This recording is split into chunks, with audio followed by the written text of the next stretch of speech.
Magandang umaga po mga minamahal kong kapatid.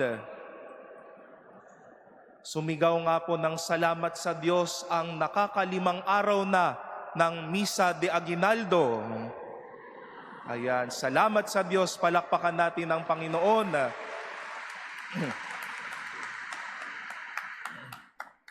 Kahit ba ay may mga pangilan-ngilan nang nawawala sa kanilang mga upuan, pero salamat sa Diyos at patuloy tayong naririto at nararamdaman natin na tayo ay palaging tinitipon ng Panginoon sa pagdiriwang ng ating banal na Eucharistia. Ito pong ikalimang araw ng ating pagmimisa de Aguinaldo, tulad po ng aking nasabi kanina sa pasimula ng ating pagdiriwang, ay tanyag sa tawag na Misa Aurea. Ito po ay ipapakita naman po sa ating screens. No? Misa Aurea. Ibig sabihin ay ginintoang misa, Golden Mass. Noon pong mga unang panahon, ginagawa ang misang ito, lalo't higit ito'y malapit na sa pagdiriwang ng Kapaskuhan, na ang tanging nagbibigay liwanag sa buong simbahan ay mga kandila lamang po at nakapatay ang mga ilaw ng simbahan. Gusto ho sana naming gawin ito, pero baka naman mamaya pagbukas ng ilaw ay may mga tulo na kayo ng laway sa inyong mga muka, no? Tinulugan nyo na kami. Hindi naman na ho natin siguro kailangang sabihin ginintuan dahil sa itsura pa lamang ng mga ilaw, ng altar, ng buong katedral ay gintong-ginto ang ating nasa paligid. At minarapat ko din pong ginto ang aking isuot para po sa pagdiriwang na ito. Gininto ang misa dahil narinig po natin sa araw na ito ang gininto ang mensahe ng anghel sa mahal na Birhen na siya ay magiging ina ng Diyos. At ang kanyang gininto ang pag-oo sa misyon na ito ng Panginoon. Nakaginto diin noong mga unang panahon ang mga titik ng mabuting balita. At gaya nga po, ang araw na ito ay ipinagdiriwang ng mas may mataas na paggalang at solemnidad. Misa Aurea, misang ginto, gininto ang misa. Pero ito din po, kalauna na ay lalo't higit nung dumating ang ika-18 siglo o ika-18 sentenaryo ng kasaysayan ng simbahan, tinawag din po itong Misa Aurea.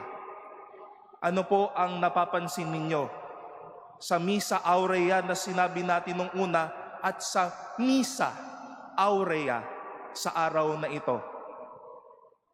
Ano pong napapansin ninyo sa salita? Yung misa, double S na po, no? Ang misa ho, sa salitang Latin ay pagsugo, sending forth.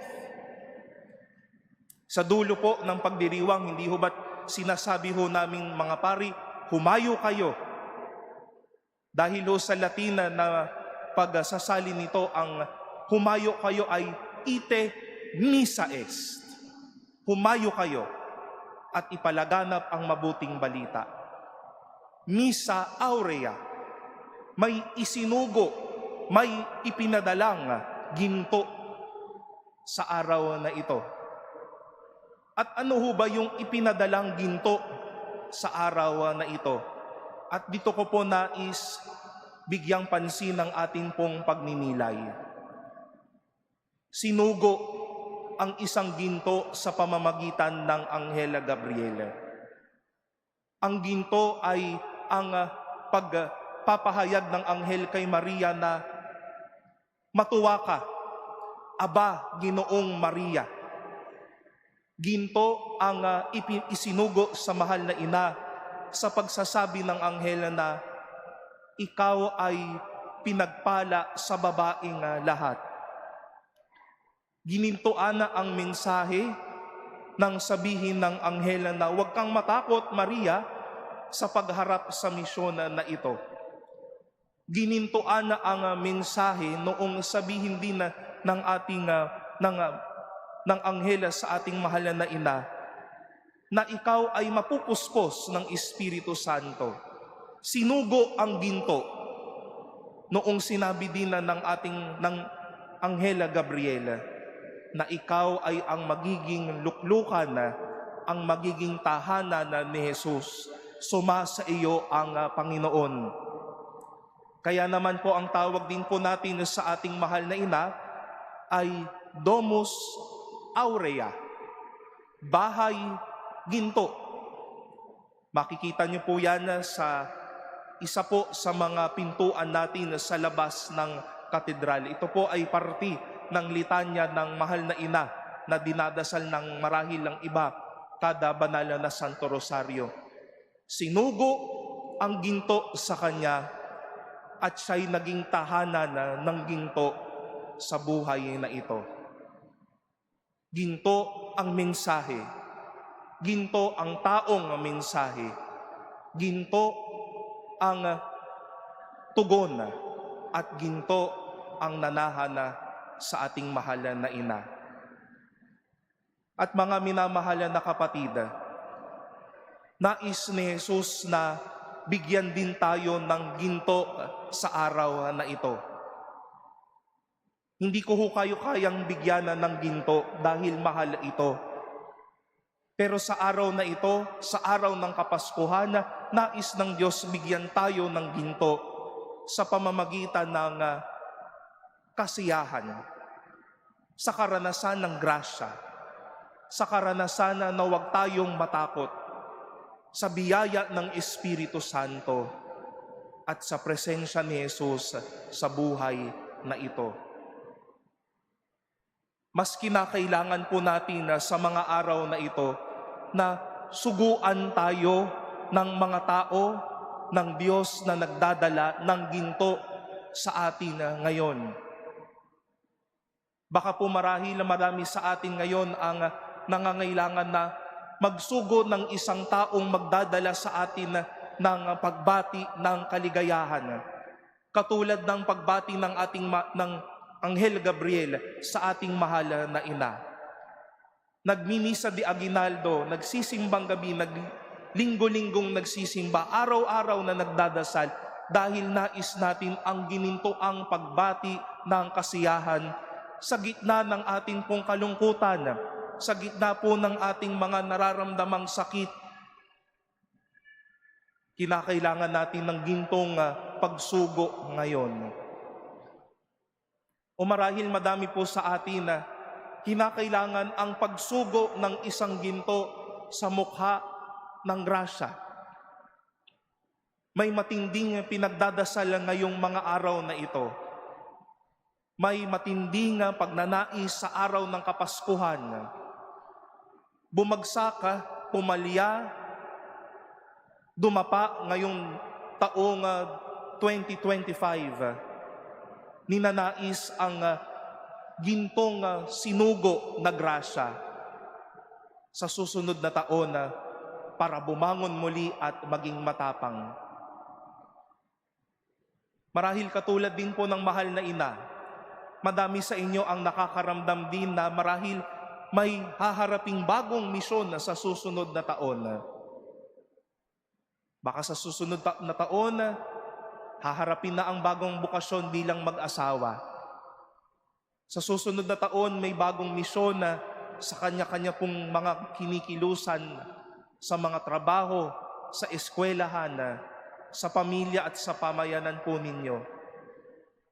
At hayaan po ninyong isugo sa inyo ng Diyos ngayon ang ginintoang mensahe na huwag kang matakot, harapin ang bagay na ito.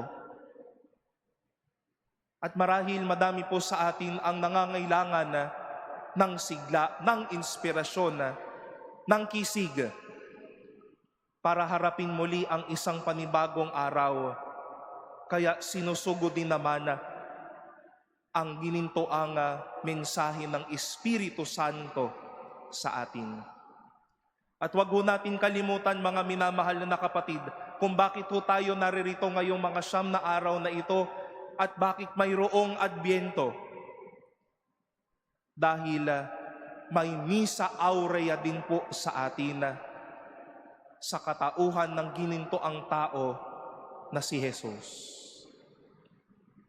Mas kinakailangan ho natin si Jesus sa oras na ito. Kinakailangan natin makibaka sa lahat ng pagkakamali.